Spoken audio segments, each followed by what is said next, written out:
Sir चुनाव प्रचार में जाएंगे? नहीं, चुनाव प्रचार में हमें किसी के चुनाव प्रचार में मैं नहीं जा रहे हैं, बड़े बड़े हस्ती वाले लोग जा रहे हैं, तो उसमें मेरा जाना ना जाने से कोई फर्क नहीं पड़ता। ऑनलाइन के टीचरों को मैं अभी भी कह रहा हूं कि मैं टीचर नहीं मानता हूं उनको, क्योंकि अगर उनमें क्षमता है, अगर ऑनलाइन के टीचर जो अपने आप को सबसे महान समझते हैं, अगर आके 1 घंटा हमसे डिस्कस कर ले, तो मैं विपिन के चुनाव में, जब तक चुनाव खत्म नहीं होगी, जब तक काउंटिंग नहीं होगी, मैं विपिन के साथ। राज ठाकरे की गुंडागर्दी है, राज ठाकरे बड़का गुंडा है, आतंकवादी है। अगर ऐसी बात हो जाए, अगर सारे बिहारी या यूपी वाले महाराष्ट्र छोड़कर चले हैं, तो महाराष्ट्र में भीख मांगने की स्थिति आ जाएगी। अभी हमारे साथ गुरु रहमान सर है, जो कि विदेश से अभी दौरा करके आए हैं। सर क्या कुछ कहिएगा, विदेश गए थे, किस लिए गए थे, लौटे हैं कब सर? ये कल हम लौटे, लेकिन सबसे पहले बता दें कि सारे जहां से अच्छा हिंदुस्तान हमारा, हिंदुस्तान में रहने वाले लोग अगर हिंदुस्तान के बारे में थोड़ा भी गलत सोचते हैं तो निश्चित रूप से वो दुर्भाग्य है, दुर्भाग्यशाली है। और मैं तो यही कहूंगा कि हिंदुस्तान में जिसका जन्म हुआ उसको स्वर्ग मिले या ना मिले, अगर हिंदुस्तान में जन्म हो जाता है तो वह स्वर्ग से कम नहीं। विदेश जाने का कारण क्या था? विदेश जाने का, दुबई की सरकार ने, जो वहाँ के एम्बेसडर थे उनके द्वारा, दुबई सरकार के द्वारा बुलाया गया था, जिसमें अख्तर हुसैन उसको कोऑर्डिनेट कर रहे थे। Akhtar Hussain one of the great social reformer. तो वहां पर था कि एजुकेशन का महत्व क्या है, पैसा हो जाना ही सब कुछ बड़ी चीज नहीं है, एजुकेशन का महत्व क्या है, एजुकेशन की बात थी। और साथ ही साथ अब्दुल कयूम अंसारी, जो कि हम लोग के क्षेत्र के थे और एक बहुत बड़े सोशल वर्कर भी थे। और सबसे बड़ी बात थी अब्दुल कयूम अंसारी की, कि अब्दुल कयूम अंसारी जैसा व्यक्ति जिन्होंने विभाजन का जबरदस्त विरोध किया, हिंदू मुस्लिम एकता का जबरदस्त समर्थन किया, जिन्ना का जबरदस्त विरोध किया, तो उनका जन्म शताब्दी भी था, उनके अवसर पर बुलाया गया। और इसलिए अख्तर हुसैन निश्चित रूप से कोटि कोटि धन्यवाद के पात्र है, जो दुबई में रहकर इतना बड़ा प्रोग्राम को उन्होंने सफल बनाया कि इमेजिन आप नहीं कर सकते। और उसके बाद मुझे यूएसए, सिंगापुर और सिंगापुर और आपको कुवैत का वीजा दिया गया है, जो अक्टूबर में हम जाएंगे, तब अक्टूबर में हमको जाना है। तो ये एजुकेशन संबंधी था, बहुत अच्छा प्रयास था। और इस सारा श्रेय हम दुबई सरकार के साथ साथ ये आपको अख्तर हुसैन को देना चाहेंगे, जिनके माध्यम से ये काम हुआ। बिल्कुल। सर विपिन सर लड़ रहे हैं चुनाव, बोल रहे हैं कि सभी लोग बोलते हैं कि पढ़े लिखे को राजनीति में नहीं जाना चाहिए, लेकिन वो राजनीति में जा रहे हैं, घर घर और वोट मांगने की अपील कर रहे हैं। अब बोल रहे हैं कि भ्रष्टाचार मिटाएंगे, किस तरीके से देखते हैं? देखिए, सारे लोग तो बोलते हैं कि भ्रष्टाचार मिटाएंगे ही, चुनाव जीतने के पहले सब लोग कहते हैं भ्रष्टाचार मिटाएंगे। विपिन जा रहे हैं चुनाव में, अच्छी बात है, लड़े चुनाव, हमारी शुभकामनाएं उनके साथ है, सफल हो और जो कर रहे हैं उसको पूरा करें, अच्छी बात है। पढ़े लिखे लोग को चुनाव में जाना ही चाहिए, क्योंकि अगर जा ही जाएंगे तो निश्चित रूप से जो परिस्थिति वो देख रहे हैं, पढ़े लिखे लोग जाते हैं, अच्छा है, बशर्ते कि पढ़ा लिखा होना चाहिए। और विपिन चुनाव लड़ रहे हैं तो हमारी शुभकामनाएं उनके साथ है, गुरु हो उनका, बड़ा भाई हो, तो मैं विजयी भव का आशीर्वाद उनको दे रहा हूँ। सर चुनाव प्रचार में जाएंगे? नहीं, चुनाव प्रचार में हमें किसी के चुनाव प्रचार में मैं नहीं जाता, इसलिए मेरा नैतिक समर्थन, पूर्णतः नैतिक समर्थन है। चुनाव प्रचार में जब मैं सबसे बड़ी बात बता दूं कि मैं दधीची देदान समिति से संबंधित हूँ, उसका उपाध्यक्ष हूँ, और उसका उपाध्यक्ष होने के नाते मैं एक दधीची देदान का जो आधार है, उस आधार से अलग हटके हम नहीं जा सकते। अगर ये किसी पार्टी बुआ से लड़ते हैं या किसी तरह से लड़ते हैं, उसमें कुछ नहीं है। लेकिन चुनाव प्रचार, आज तक में चुनाव प्रचार में मैं किसी एक मात्र व्यक्ति का चुनाव प्रचार मैंने किया है, जिसका नाम था सोम प्रकाश।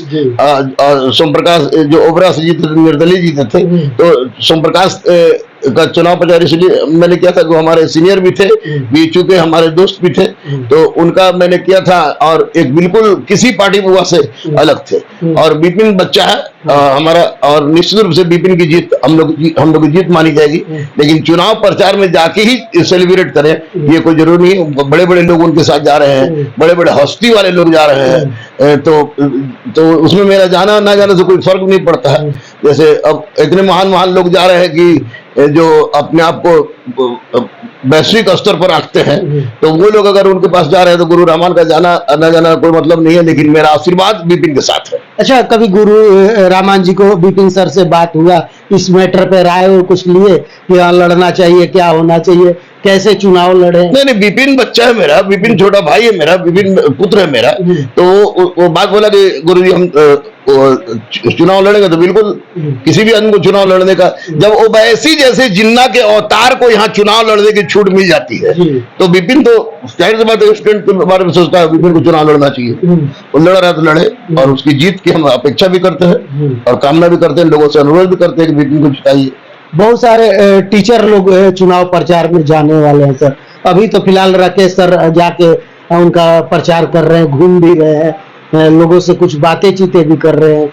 तो क्या आप क्या कुछ नाराजगी है क्या? नहीं नहीं, नाराजगी क्या के लिए रहेगा? राकेश सर मैं पढ़ाते हूँ, उनसे मुझे कोई मतलब है नहीं।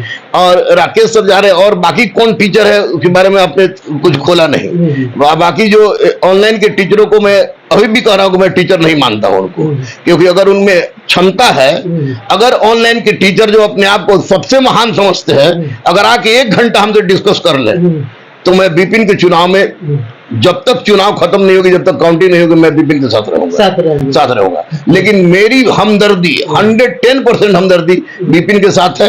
और टीचर, बाकी टीचर को तो क्या बोले, बाकी टीचर इम्तियाज अहमद जा रहे हैं, इसमें बड़े बड़े पटना विश्वविद्यालय के शिक्षक जा रहे हैं, वो तो नहीं जा रहे हैं। तो बाकी जो टीचर जाए अपने करे, लेकिन रही बात मेरी, तो मैं किसी का चुनाव प्रचार में नहीं जाता, और मेरा एक अपना अलग स्टैंड है।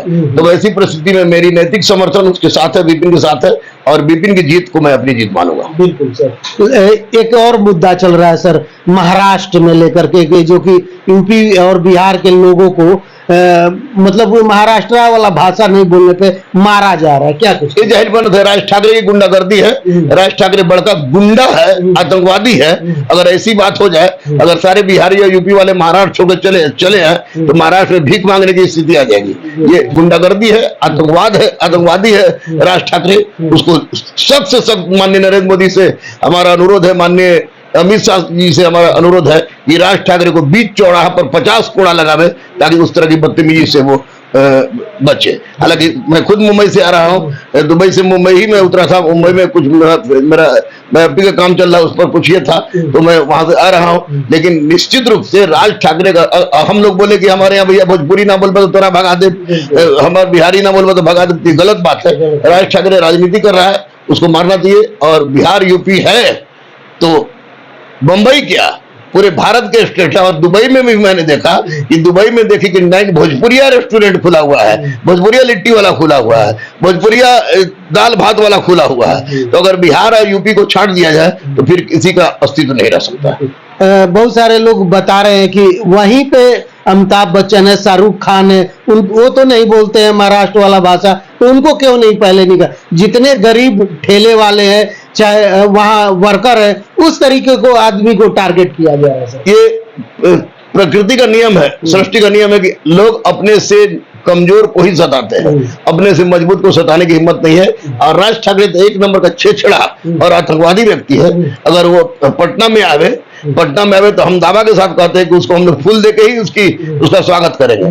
लेकिन अगर भाषागत इस तरह की बात बोलता है, तो हम लोग जूता से मारने में पीछे नहीं हटेंगे, क्योंकि वो आतंकवादी है और उसको आतंकवाद की श्रेणी में रखना चाहिए। बहुत सारे लोग अपना अपना बयान दे रहे हैं, यूपी से भी बोल रहे हैं कि यूपी में इन करके के दिखाए, या कहीं भी उत्तराखंड आए, चाहे कहीं बिहार में आकर के तो दिखाए, और यहाँ पे रह करके नहीं, वो हम नहीं ललकारेंगे, क्योंकि हम लोग अपनी शक्ति जानते हैं। और बिहार की एक सबसे बड़ी परंपरा है, विष्णु पुराण यही अवतरित हुआ है, बुधायन धम्मसूत्र यही अवतरित हुआ है, अतिथि देवो भव, अतिथि का सत्कार करने वाला व्यक्ति स्वर्ग को प्राप्त करता है, हमारी ही देन है। तो अगर राज ठाकरे यहाँ आता भी है, तो उसको बढ़िया से हम लोग लिट्टी चोखा सब कुछ खिलाएंगे।